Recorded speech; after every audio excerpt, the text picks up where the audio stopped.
While there are some who say their work lives have become much easier since the pandemic, the vast majority of the people I speak to say they're feeling overburdened and burned out at work, which ends up, of course, negatively impacting their lives at home. And as with everything, according to me, the answer is to set healthy boundaries and stick to them. Today, I'm talking about why you're burned out at work and my top 5 tips for keeping those boundaries and making it stop. So stay tuned. Welcome back. Hello. How are you today? Let's all take a moment. We are here in the space together. I promise not to sing. I don't have a great voice. I am, and I'm coughing at you right away. Let me have a sip of tea. As everyone knows, how do I take my tea? Earl Grey with my milk and sugar, because I pretend to be British. So shout out to my Brits. I have a lot of wonderful people who from across the pond, as we like to say, who email me regularly. I love hearing from you.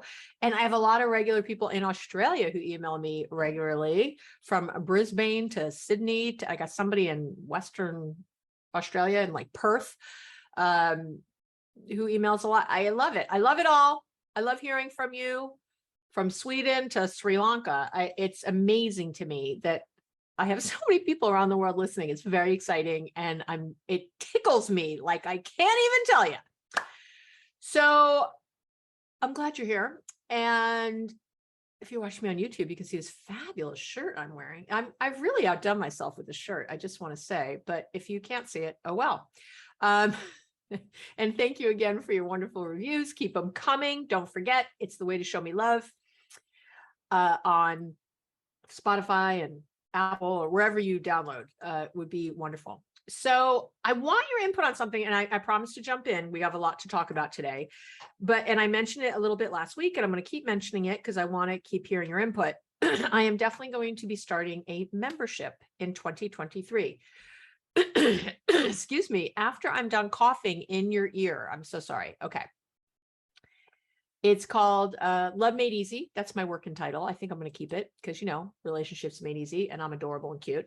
So it's Love Made Easy. And in it, it's about, you're going to have more access to me. I'll be doing teaches, live Q&As, offering extras for each podcast to help really integrate the information, so maybe there'll be more tips or more worksheets. The podcast will always still be what it is. I promise I will not change that. I'm not going to suddenly not have the podcast be amazing and awesome without you needing to join anything or do anything else. But this is just sort of that next step in our journey together, as I'm really looking at my future in general and just what I want to do. And I really love, the podcast has been one of the most amazing, wonderful, beautiful surprise. I'm going to cry. Surprises of my life. Something I just started on a whim to just help people just as a give and trying to create, that world peace I want. And it's just blown up and it's incredible. And I thought, well, this is the thing. I love my clients. I love seeing them, and I really want this to be bigger, our relationship to be bigger. So that's what I've been working on. And I hired a coach to help me through that part. And she's amazing. I used her years ago. Actually, it's the same person years ago who I hired who helped me start the podcast. Anyway, and so I just really want to have a place for more, because when I do each podcast, I have to tell you, I could go for 3 hours for each one. I have so much information that I distill down so that it's shorter and people can kind of, really grasp it. And I think that's good, actually, because, we don't need to go on and on. And I do often have more tips or like a worksheet I want to create for it, or, just something to like make the learning more. And it's just too much, with my private practice and this and speaking, there's only so much I can do on some level, but the membership is somewhere I can do more and be bigger. And I'm really excited because it's a way for you and I to be closer and for me to really help you in a more direct way. So, I know a lot of people can't afford my rates. If you go on the Let's Connect page, you can see them. They're about $400 USD and up to meet with me. And so this is going to be super affordable, and I'm usually booked anyway. So it's just hard. And here's going to be a super affordable option to get access to me and really change your life in significant ways. And for me to have access to you in new ways. So if you think the podcast is great and helpful, the membership is going to blow your way. That's all I've got to say. So if you're up for it, I'd love to hear about what you'd like to see in the membership. Like what kind, would would extra worksheets be the most helpful? Would you like me to do like an ongoing course? I have my Boundaries Made Easy book coming out around the same time, and I was planning to like walk people through that in the membership so we could really get down and dirty. And because you know how I am with boundaries, it's mindfulness and boundaries. I think that's like my main thing. And what would be most helpful to you? That's what I want. That's what this is for. And for us to really just have a deeper, better relationship and all around. So email me directly with your ideas, abby@abbymedcalf.com. You can email me from the Let's Connect page on the website if you can't remember my name right now. This is for you. So I'd love your input as I'm going to create something magical and the most helpful it can be. I am dedicated to that. And I'm excited about that. I'm so excited. You can tell. All right. So let's get to today's topic and learn how to create boundaries at work. What a thought. So I want to give a little history, and it's some crazy history. And this is about in the United States. And I started to go down the rabbit hole of other countries, and because, I do have listeners from all around the world. And I realized I was going to spend the entire podcast on, giving all the stats all around the world. And I didn't want to do that. So it just got to be too much.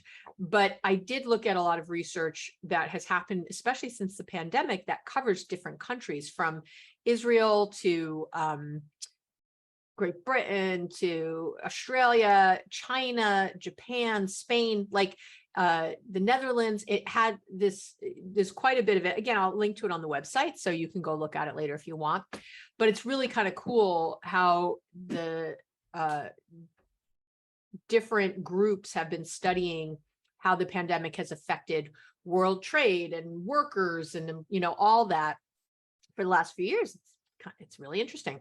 So, but I am going to, most of my listeners are here in the United States, and I'm just going to say that here in the US, there were, as part of the New Deal, the Fair Labor Standard Act was passed. Okay. And it was in that they set a standard for a 40-hour work week, which was way better than what was happening before then. I won't even get into that. But the problem is that this has never been revisited here in the US for 80 years, despite an incredible amount of change to obviously, the work landscape in the last, again, 80 plus years. It's amazing. It took a freaking worldwide pandemic to shift things even just a little, as far as, where work could happen and how it could happen efficiently. But despite, I would say, and I would even almost call them maverick companies at this point, there are companies who have really, embraced and changed and done all that, but very few. We've never really looked at what productivity would look like in, here in the US in a 32-hour work week, or even a 40-hour, 4-day work week, or something like that. It just hasn't been studied a lot. Businesses are not spending a lot of time in it. And here in the US, and again, around the world, we've been working very long hours, but here, especially in the US, very long hours and very little paid time off. I know some other countries, just when I speak to people from other countries, they just can't even believe what happens in the United States on some level. When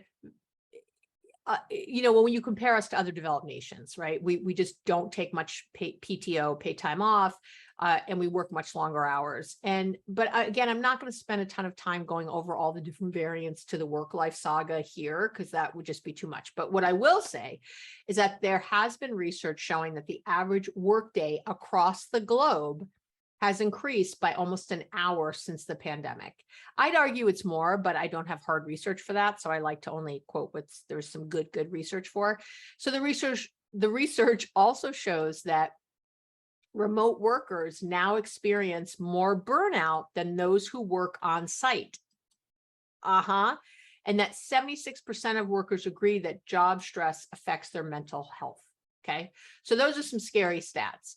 And when you think about someone working from home, I don't think it's shocking to hear that the burnout is actually a little bit higher, because those boundaries get so icky and amorphous and difficult to identify when you go to work and then come home. There's definitely some clear breaks and things, but when you work from home, that's different.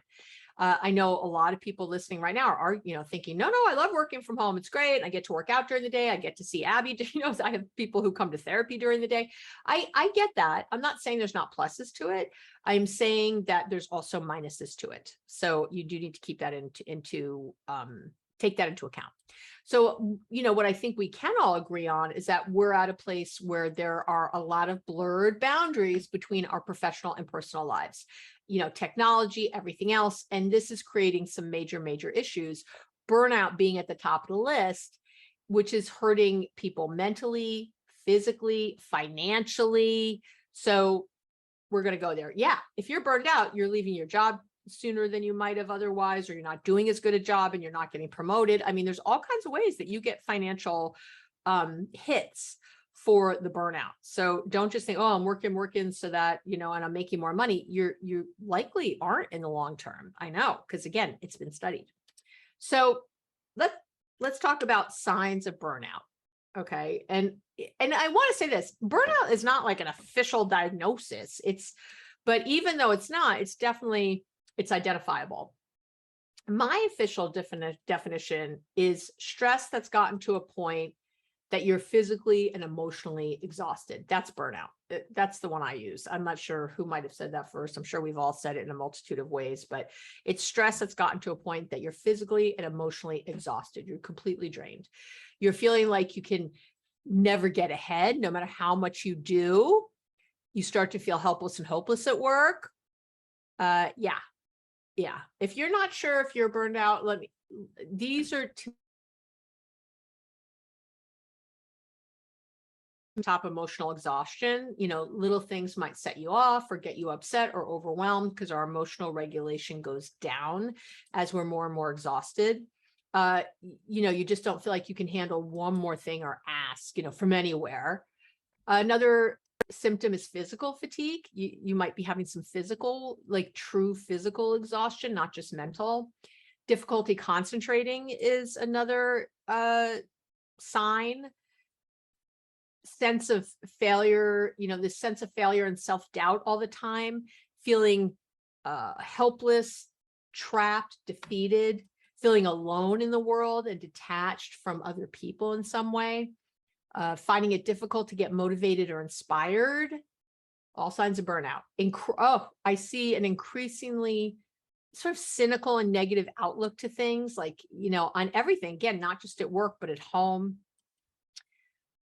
A real decreased satisfaction, sense of accomplishment at work or at home. Your work performance might go down in some ways. These feelings of disillusionment at work, and again, or at home, because what happens is that obviously our work burnout affects our home life. So you might be ignoring what's happening at work, and suddenly your life at home seems to be falling apart. And I'll tell you, it might be very much linked to your burnout at work. You just don't have the emotional bandwidth left to be with your partner or your kids or whoever else. But it's really a work problem and boundaries, not a home problem. And you've made it a home problem because that's where it's showing up. So let's talk about the top 5 reasons you're burned out at work. Like, why are you so burned out? And there are lots of reasons you might be feeling burned out, but there's been a few recent polls and studies that say, and they kind of all come together to say it's generally due to the following.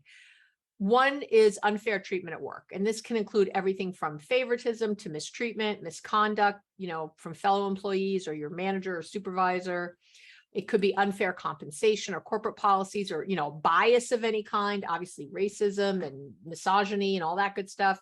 When you believe you're being treated unfairly, you stop trusting your coworkers, your supervisors, the executive leadership. So things start to really fall apart and you get burned out. It's a lot, again, of emotional workload to hold when that's going on.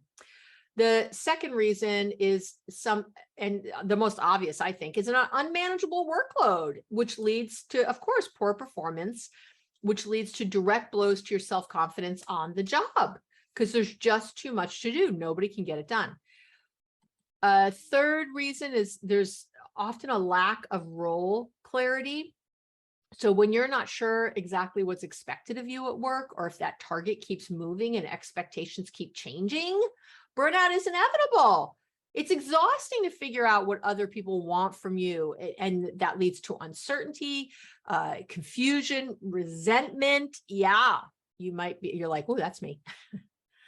The fourth reason you might be burned out at work is lack of communication and support from your direct manager. If you don't feel like your supervisor has your back, or if they've been ineffectual in making changes, you're going to start to feel very alone at work and unsupported. And worse even, you might even have a manager who's negligent or confrontational. So you'll really end up feeling burned out, defensive, angry, overwhelmed. And number 5 is generally something like an unreasonable time pressure. So in another survey I read, employees who said they often or always have enough time to do their work. So get this. So employees who said they often or always have enough time to do their work were 70% less likely to experience burnout. Are you hearing this?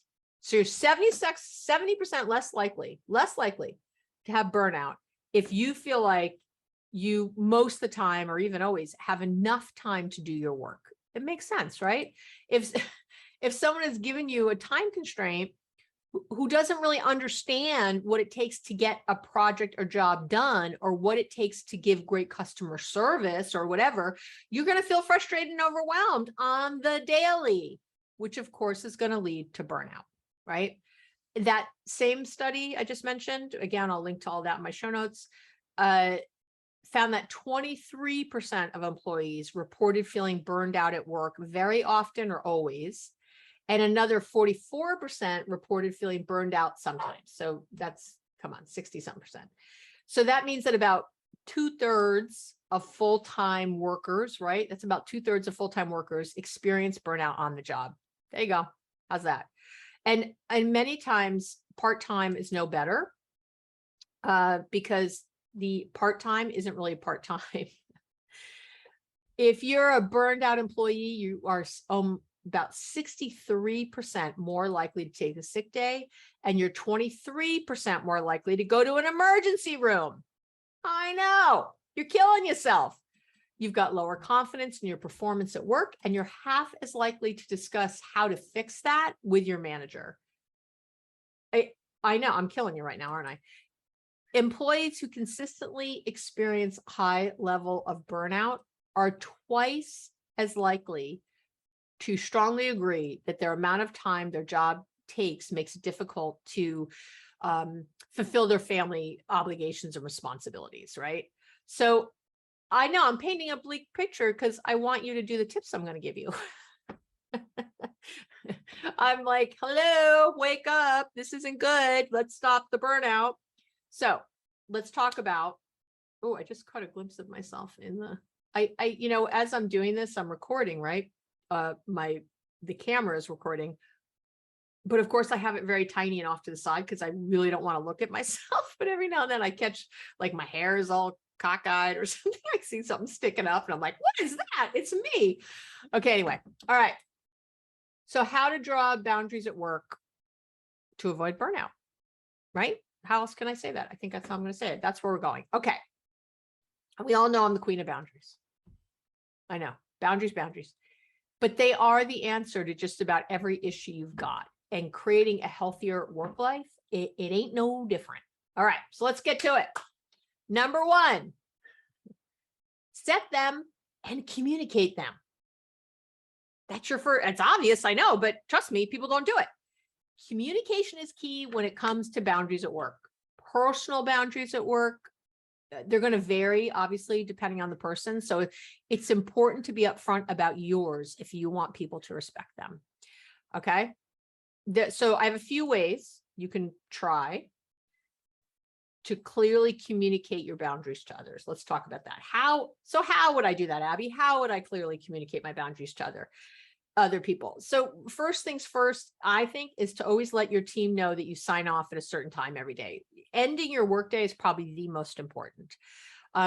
or when you take breaks, or when you have lunch, or things like that. And yes, you should take lunch. It's so ridiculous not to. So people from other countries are listening right now and can't even believe that in America we don't take a lunch. And that's not to say in France that people aren't getting overworked. Don't get me wrong, but as a general culture, other countries are way better at this than the United States. So you got to just say it. You can even have it. I have one wonderful person I work with who has it in his email signature. Please note, these are the times I check my email. These are the times I work. Regular business hours for me are, and he writes those out. I think it's brilliant.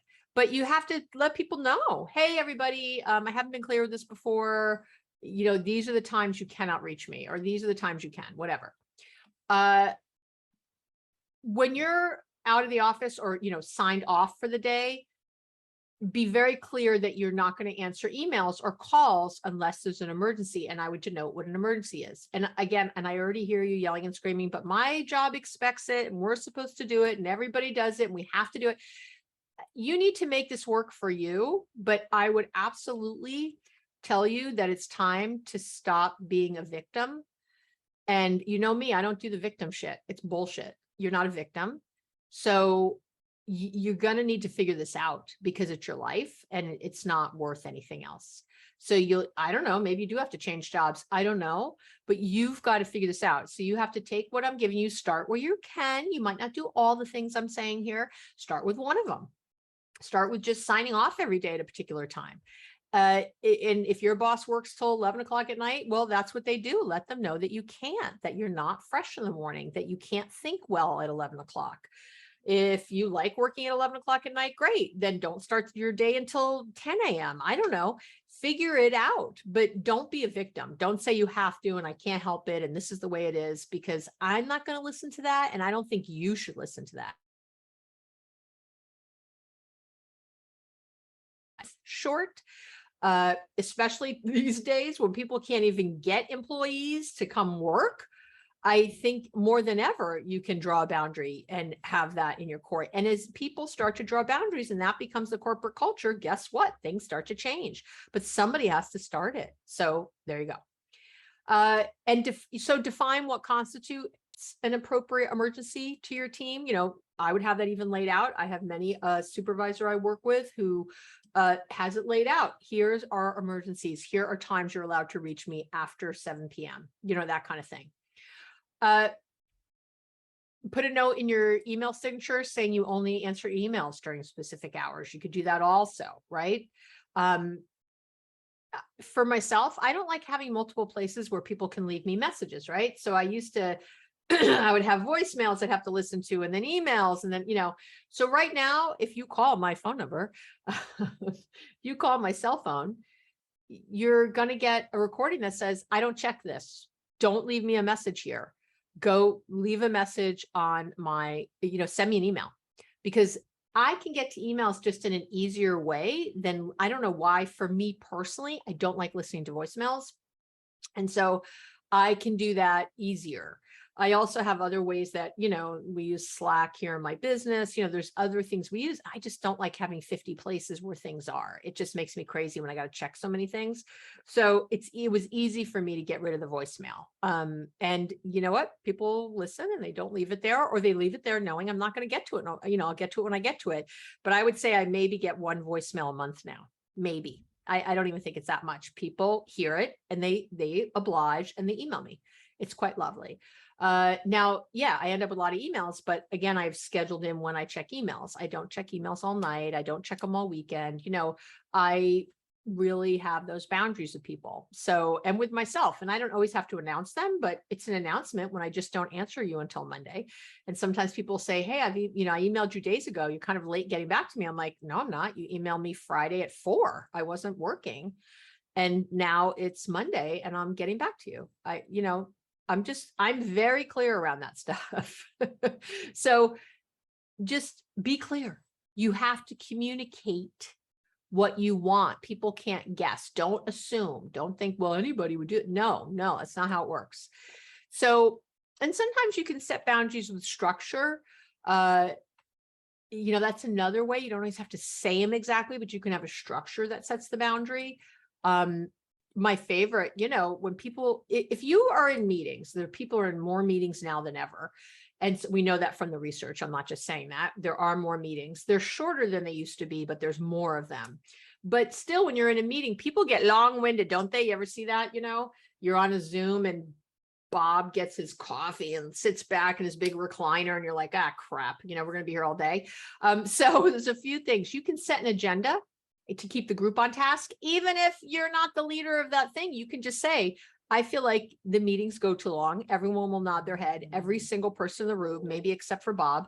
And poor Bob. I'm sure there's Bobs out there. I always use Bob from accounting as my muse, my muse for annoying people at work. And Bob, I'm sure you're great. And so I apologize to all the Bobs.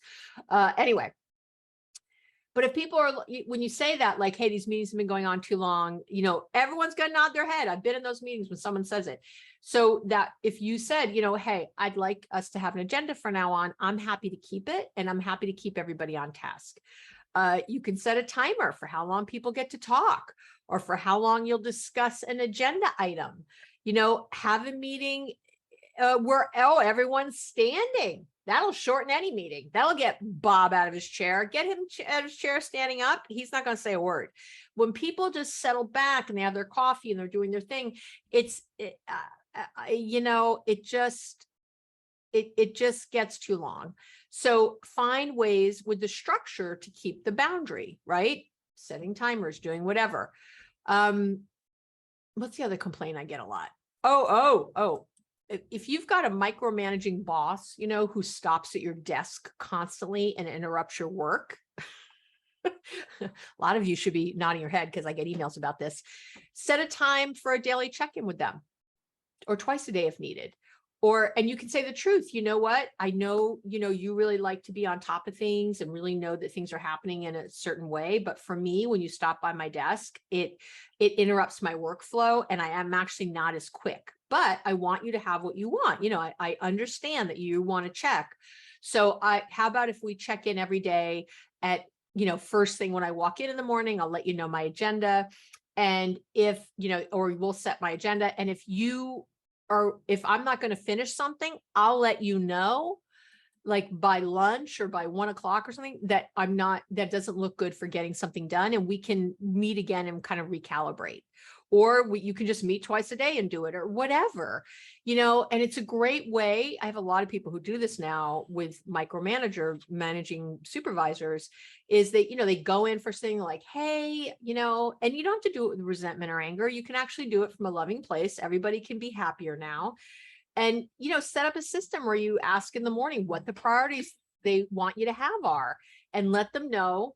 You'll make sure those are finished, or you'll contact them. You can tell them, like, I guarantee this will be done by whatever time, but I will let you know if they're not. I will come to you so you don't have to check in. You can know that these are the times they're done. These are the priorities we set together. I'm there. Having, again, that clear time you start and end work is really, really important. And there's research behind this. It has shown that remote workers routinely extend their day by about 50 minutes. And that is because they don't, again, they like, oh, well, I took a few minutes to go change the laundry and I worked out at lunch or I talked to my therapist during the day. So, and they just sort of keep giving more time at the end, don't do it. It's okay. Just, is your work done? Like, get your work done. Establish a hard end of the day deadline. And it's really, again, important that you stick to it. Turn off your computer. Put away your phone so you're not tempted to check it, one last time, one last email. Do those things. All right. Tip number 2 is to work it out with your supervisor. If you're going to set and keep boundaries at work, you really want to sit down with your supervisor and have them in on the plan, if at all possible. When I do work in companies, there's a favorite process I use that I sort of cobbled together from really the work of Ken Blanchard. He's one of my favorite business authors and researchers. I'm sure everybody read The 1 Minute Manager, and he's kind of amazing. But so what you do is you create a list of all the things you think you're accountable for at your job.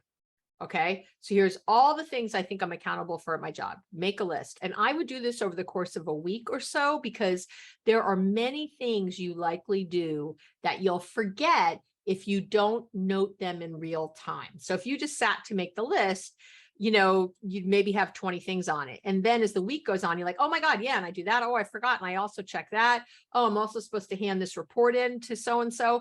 All those little things that you don't really think of. This is not a job description. A job description are kind of the bigger things that you do, not all the minutia. This list of all the things you do, like that you're responsible for, is all the minutia. Now you've got that list. Now you're going to send that list to your boss, and you're going to set some time with your boss to go over said list. So you're going to send your list to your boss, and then have your boss say to them, please add to this or make notes on it for things you don't want me to be doing or whatever. So they can add anything you might have forgotten. So the list should be as exhaustive and comprehensible as possible. And I'm going to tell you this, just the act of writing everything down will likely have some aha moments for you and your supervisor. I've done this so many times over the last 40 years. Well, I haven't been doing corporate work for 40 years, but let's say the last 25, 30. I've done this so many times with supervisors and, people, well, I've done it with supervisors with their own bosses, obviously, but just with workers to their supervisor. And in my experience, there are often very different viewpoints about what is or should be on this list. And again, there's aha moments right there that can create less work for you, create a more sustainable system. It's kind of amazing. Your boss will be like, I didn't know you did these 20 things. Like, I don't even want you doing those 20 things. And then you need to explain, well, I do this for this and I do that for that. And again, you can problem solve together. And again, I'm generally having that list, making sure you and your boss both have a copy, and then prioritize. So then kind of finalize that list. All right, here's the things I don't want on there. You have to get rid of, whatever. And now I want you to prioritize what should be happening. And so what I have people do is use a 1 to 6, okay, with any and all top priorities getting a 1. So you might have, let's say you have a list of 20 items. You might have 5 of them that are 1s, okay, or 8 of them that are 1s. So, and then once again, you want to compare the lists and start to problem solve. So, you each have the list, you're each prioritizing what should happen, and then you sort of come together, or you can do this just as one together. You can do it. You can do it separately and then compare, or you can just do it together. But you got to problem solve. If there's a list of 20 things and 19 are 1s, that's a problem, because you can't do 19 things every day. So what does that mean? Or maybe there's things that you consider a 1 and your boss considers a 5 and is upset that you're spending time on. And so you have to talk about it. Why is this a priority to you? Why do you think, sometimes supervisors don't understand that you have to do this other thing to get to the next thing, they don't understand the workflow as well as you do. Or they might be right that you really don't need to be doing that thing. And maybe you just like doing it because you're a control freak. And this is something that you control. And so is that smart? Is it healthy? So when you're comparing, or when you're going over the list together, is there anything which got a 4, 5, or a 6 that can be delegated? That's the next thing you're looking at. Does someone maybe need to be hired, or the job responsibilities redrawn? There's a lot of things that can happen there of those top priorities with like 1s, 2s, and 3s. Again, how should those best be prioritized every day within the priorities? Like, how can you schedule that? Maybe is there times when you can have the door closed at work and not be interrupted to work on the 1s, whatever. When you have your supervisor in on it, things can really change. Your boundaries can really change. And definitely, again, what can come off the plate or be rethought are really what you're doing. And then what I like, when I have people do this assignment, I have them come together every week for 1 month to review the priorities and the new workflow and see, again, what needs to be changed, because something has to be sustainable, right? It's got to be sustainable. So when you do this little process, it really helps you. And if you're a supervisor listening, I would do this with the people that work in your department. I know if you're higher up, depends on how low that goes, but have everybody do this. First of all, it's a great way for people to feel heard and seen for the work they do. And second of all, it's a great way to really look at where efficiencies can happen, where streamlining can happen, where maybe a new restructuring can happen. It's a very, very helpful technique, strategy, and I just highly recommend it. Now, I do understand you might be listening saying, well, my supervisor is the main person trampling my boundaries. But I would say then this exercise is more important than ever. It's a way to call your supervisor out on their unhealthy behavior without coming directly out and stating that, that they're being crazy. It is the perfect thing if your supervisor is the problem. This is the perfect thing. And they're going to try to probably avoid this because they don't want to know what the truth is. They don't want to know.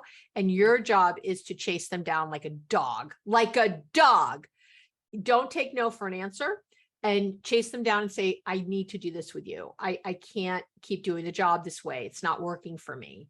I need to figure this out. And you can bring them to heel, so to speak. So, I like to use the term, I use I'm confused a lot when it comes to stuff like this. So let's say you've laid everything out and your supervisor still expects you to work 10 hours a day. Again, you can kind of stop and, okay, so I'm confused. I've been doing this job a while, and what's laid out here as my priorities will take, easily about 10 hours a day to complete. So if are you asking me to work 10 hours a day? And they'll likely hem and haw, and they'll be like, oh, it's not going to take you 10 hours and, again, or whatever, or try to get you off track, but just stick to your boundary. And you can just say it again. No, I've been doing this a long time. This will definitely take 10 hours. I know. And I am doing everything right. I can't do it in less time, I guess is what I'm telling you. I can't. There's no way. So now what? I'm confused. This is still going to take 10 hours a day, and that's not our agreement, or that's not what I work, or I can't do that. So let's, how are we going to problem solve that? I would make it their problem, not yours. It's not your problem that you can't do 10 hours of work in 8 hours, or that you don't want to work 10 hours a day when you're not supposed to. That's not your problem. That's theirs. That is their problem. So don't own it. Don't make it yours. And people do it all the time, but I have had people do this other thing and it works. But you just stop and go, no, I've been doing this a long time. It takes me 10 hours. I'm just telling you how long it takes me. If you can find someone who could do it quicker, I guess I'm out of a job, but I can't. And I'm telling you, they're going to back up. They don't want to fire you over this. They just are trying to get all this out of you because they have their own, they have people breathing down their neck, and they are, paying that forward, so to speak, in a yucky way. Okay. Tip number 3 is don't waffle. There will be times when your boundary isn't respected, guaranteed, not if, when. There will be times when your no isn't accepted at first. You cannot waffle or bend. It is at these times that it's more important than ever that you stick to your boundary. And to do this, follow these steps. Repeat the exact same words calmly. Again, don't change what you're saying to try to make it more palatable or easier. The more you say, the easier it's for the other person to refute some part of what you're putting out there. They're going to try to change your mind. If the other person persists and asks for more details, well, what are you so busy doing that you can't work on this project? You say, I'm telling you that my schedule is booked. You just say the same thing. In my experience, by the way, the person who's asking is getting huffy because they didn't draw their own boundaries about taking care of themselves. So they resent that you are. You don't have to get drawn into that. You don't have to play on their level. Don't justify or give reasons. When you start to give reasons, you're going to end up with the other person trying to convince you about why you should drop your plans to come help, or they'll offer suggestions and problem solve how you could make their request fit. Again, don't get caught in the trap.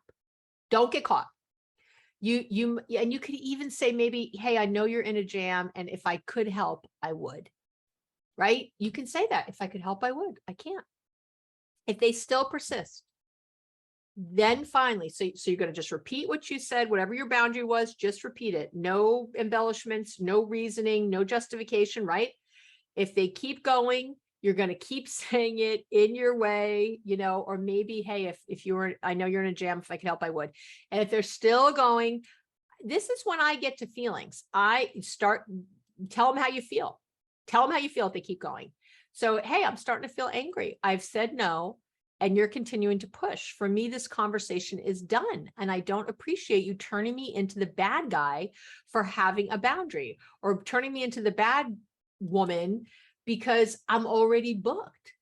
In this case, you want to focus on the emotions you're feeling and not the details of why you're refusing. When you get to that, it generally shuts people up. There's often nothing quicker. And, or sometimes they'll come back, well, I'm mad too.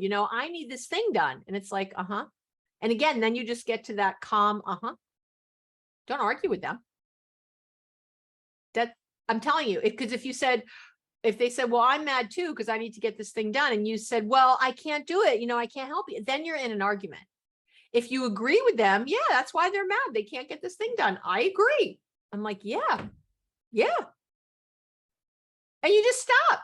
There's nothing for them to hook. There's nothing for them to grab on at that point. So, saying no is a skill. And like any other skill, it takes practice to get good at it. What's important is to remember why you're saying no at work. And in the end, you should be saying no for two main reasons. First, you're saying no because it's something that's going to infringe on the structure you've set, right? On your boundaries. You say no to jumping on a work call at 8 p.m. because you've set a boundary that you don't do work after 6 p.m. And the other reason you're saying no is because the request isn't in line with the priorities that you've set at work. Your goals and priorities are your filter for saying yes or no in most cases. I will tell you that right now. I get offers all the time for different kinds of work, all the time. People have great ideas for me. Oh, you should try this, you should try that, you should try this. Well, and I even get excited by some of those things that come my way.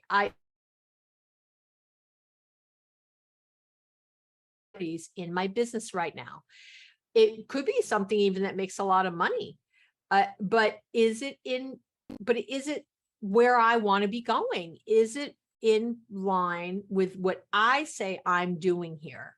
Will this take me down a different track than where I'm supposed to focus right now? I get ideas for things to give you guys all the time. Ideas are not my issue. I'll be like, I want to do this and I want to do that. No, I want to give them this and I want to create a book for this and a bag for that. Forget about it. And I just have to keep coming back. Like, what are my priorities right now? It's actually how the membership I mentioned earlier, finally, that's why that came to fruition, because I kept talking about wanting to have a different impact and having more time with people. And then it kept coming down to like writing more books or whatever. And I was like, no, that's not it. And the membership was it, so it's easy to jump at shiny things. I love a shiny thing. I'll come up with 20 shiny things, but saying no and keeping your boundaries is the key to your success, right? That's your key. I know you'd be shocked to hear I have an episode called How to Say No and Stick to It. So I'll link to that in the show notes. Tip number 4 is not to take it personally. You want to handle things rationally, not emotionally. Stop assigning blame or deciding that other people are trying to manipulate you or trying to shove their work onto you. There's no need to label or diagnose anyone else. You've got your boundary, you repeat it, and then you leave the conversation as quickly as possible. Okay. If you think about it, there are a few, I'm going to say, identifiable people who upset you the most. There are certain coworkers or bosses that you feel angry, resentful, or guilty towards. And these are the people where you really want to pull your own ego and emotions out of what's happening and be as rational and clear as possible. Don't take their reactions personally. How people react is about them, not you. I know. I'm going to say it again. How people react is about them, not you, because we all know you could say the perfect thing. You could stay up all night crafting the exact thing to say with the nicest voice and the nicest words, and they freak out because it's about them. That wasn't about you. You said everything wonderfully. It's about them. It's always about them. Just in the same way that if you freak out when someone is telling you something, it's about you. I say with love, because I love you. You know how much I love you. Who loves you? Abby loves you. But that's your shit, not theirs. So some people will absolutely get upset when you start holding boundaries. You want to expect pushback, not be surprised by it. When you expect it, you won't get upset. You're not going to be disappointed because they're giving you just what you expected. The more pushback you get, by the way, the more I want you to realize that this boundary was long overdue. Long overdue. The angrier people are, when I set a boundary, the more I'm thinking, holy crap, I waited way too long to set that boundary. That is on me. That is the time. Their upset is still about them, but it is on me to realize that they're this upset and they're pushing back so hard and they're coming for me because I have been giving them way too much for too long. That's what's going on. I am sure, it's so funny. I give a lot in this podcast, right? I mean, I give a ton. It's all give. It's give. I mean, you might have bought my book and you might have bought a mug on the website or something, but let's be real.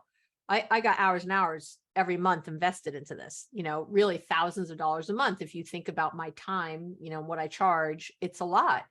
And I'll have people write in and, complain that, hey, I want you to even, I had somebody who was very nice and actually a good idea. It's a great idea. He was like, can you start saying the number of the podcast and the exact name? Because sometimes I go to the show notes and it's not there exactly the way you said it and whatever. And I was talking to my assistant about it. I was like, oh, this is a great idea. I really have to start doing this. And she's like, are you kidding me? You give them so much. Like, I'm sorry if occasionally something is missed. And, you didn't list every single thing. She said, but there's 50 other things you listed. Like, there's plenty there. Or they could do their own search on the website, put in the term and look for it themselves. Why are you doing, And it's like, people will always complain, or that wasn't a complaint. That was a nice person. Hello, if you're listening when you wrote that. But you know what I'm saying, though? People always ask for more, or they will complain. I have had people complain. They've written, I remember this one review I got on the website, on the podcast. They were upset. I did an interview with BJ Fogg way back, and they didn't like the interview. They didn't think it went well. And their whole interview, they gave me 4 stars instead of 5 because of this interview. So this person had listened to 100 podcasts and loved them all, was raving about all the rest in the thing. But then he said he didn't like, and I don't interview well. And I was a fangirling. It's true, because I don't interview much. So I'm not good at it. I'm good at this. And he didn't like it. And I'm like, and my assistant at the time was so angry. She's like, this is such bullshit. Like, why didn't he give you 5 stars? Or she, I don't know if it's a male or female, but like, what, like, really, you're going to complain about that? You're getting all this free content, all this free love, all this great stuff, and they're complaining, like, and it's like, oh yeah, because that's how it is. It's okay. I love you if you have complained. It's all right. It's all right. Or if you've given me helpful suggestions, it's all right. And it is okay to give suggestions. Again, it's okay. It's just in a frame of really appreciating everything that's happening, just be aware. So people will come after your boundaries all the time. It's easy for people not to be satisfied and to be looking outside themselves for someone else to satisfy it. So you will be happier and more satisfied in your work and in your life as a whole when you set and hold boundaries. Believe it or not, you will absolutely gain the respect of your colleagues and your supervisors, even if they're the ones complaining. But most importantly, you'll start feeling self-respect. You'll start feeling more confident, and your self-esteem will rise. I know, right? All right. I know I said 5 tips, but I'm going to give you 4 because we've spent a lot of time today. We've gone over a lot of things. And the only last thing I was going to say is about just scheduling your time, making sure that things are really scheduled. That is the best way. Jim Rohn, one of my favorite gurus, said success is scheduled. And, if you're going to keep boundaries at work, you're going to need to think about how to wrangle and schedule your day. You really are. You can't just go in there with a loose set of things to do and expect to get it done. And that is, again, when you end up doing too much. If you feel like you're just overwhelmed at work or any of that stuff, it's usually because you're not scheduling somehow. You're not being clear. So that is your next thing to do. Okay. That is it for today. Woo, we covered a lot of ground. Do one tip, do 2 tips, do whatever you can, but start really thinking about how to create boundaries at work that really work for you. Start really taking it seriously that you need to have boundaries. Do not act like a victim. Do not blame other people. We don't play that here on the podcast. We do not. That's not part of how we are. So think to yourself, okay, I'm in this untenable situation. What can I do to get out of it? What's one thing I can do? What's one move I can make? And that's all I want you to do. One small action in the direction of where you want to go. That's where you start. And if the place you can start is by changing your voicemail to say, please don't leave a message here, email me. That's a great boundary. Start with that. If that's going to help you to wrangle your work and to not work as long, then I am all for it. All right. That is it for today. Thank you for hanging out with me. Again, make sure you email me at abby@abbymedcalf.com. Tell me what you'd maybe like to see in the new membership we are starting in early to 2023. I adore you. I love you. I have faith in you, such faith in you. Have an amazing week, and we'll talk soon.